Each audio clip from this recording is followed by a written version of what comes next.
30 сәуір Жоңғар Алатауы мемлекеттік ұлттық табиғи паркының құрылған күні. Сарқан ауданында 15 жылдығына орай халықаралық ғылыми тәжірибелік конференция өтті. Игі шарада Сиверс алмасы қазіргі жағдайы, мәселелері мен зерттеулер маңыздылығы тақырыбында ой қозғалды.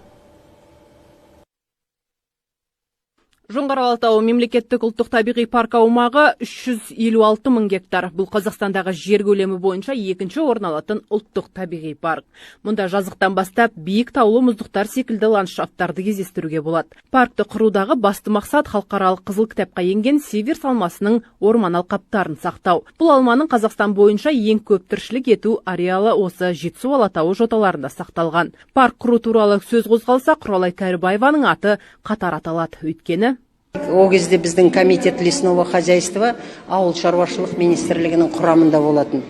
Содан барып осы мәселенің бүкіл дәлелдеп, несін жазып, картаға түсіріп, біз сөйтіп апардық қой.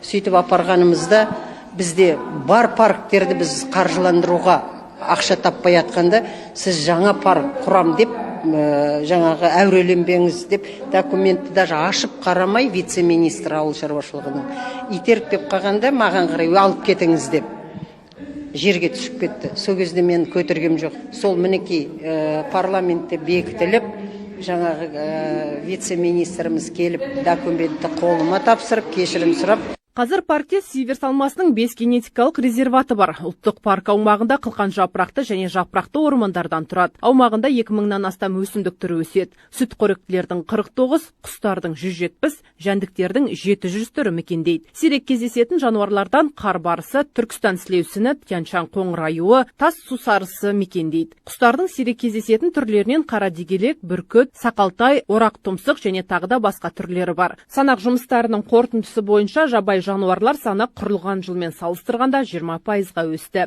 Бүгінгі конференцияда осы мәселелерде кеңінен талқыланды. Енді алдағы уақытта қазір көп жұмыс, туризм саласынан көп назар аударып отырмыз. Бізден облыстан да бізге көп назар аударып отыр. Жақында ғана бізге осы парктың 15 жылдығына орай біздің облысымыз, облыс предпринимательство дейді, солардың бәрі бізге Тополевка ауылындағы визит-центрді бізге бұлай қарасаңыз деген подаркаға беріп отыр. Өздеріңіз қолданыңыздар, туристерге қызмет етіңіздер дегенде біз соған рахметімізді айтып отырмыз. Қазір бізге осы 1-2 жыл болды, өте жақсы зарплатымыз 1 есе көбейді. Бүткіл производственная база дейді ғой, материал-техническое обеспечениемізді 100%-ға жақсы қылды.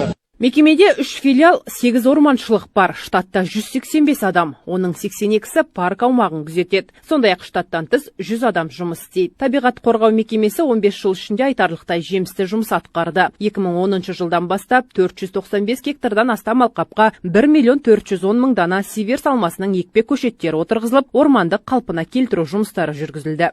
Ауданның қандай алдыға жүрген шарттары болса да, соның бәрінің ішінде жаңағы ұлттық парктың өзінің үлесі зор. Ал енді мына жаңағы жүріп жатқан ғылыми жұмыстарды былай тереңдеп қарасақ, бұл біздің болашаққа, біздің артымыздан қалған балаларға жаңағы ертең осы табиғатты сол қалпында қалдыру. Жаңа айтып жатыр, қанша растения, қанша жаңа аңның түрі бар.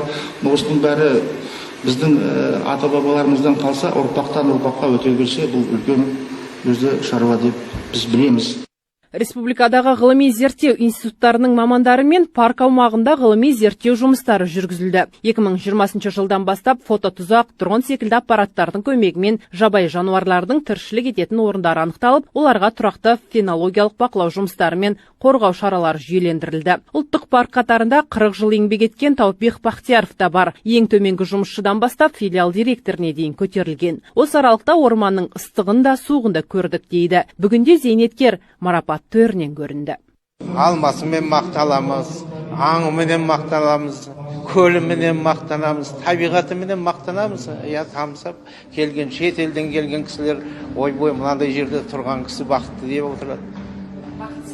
Бақыттымын, балаларым өсіп жатыр. Мен өзім әкем 50 жыл лесник болған, сол орманшы. Онан кейін мен өзім 40 жыл жүрмін. Қазір енді ұлым инженер охрана болып сол филиалда жұмыс істеп жүр. Келінім істеп жүр сол жерде.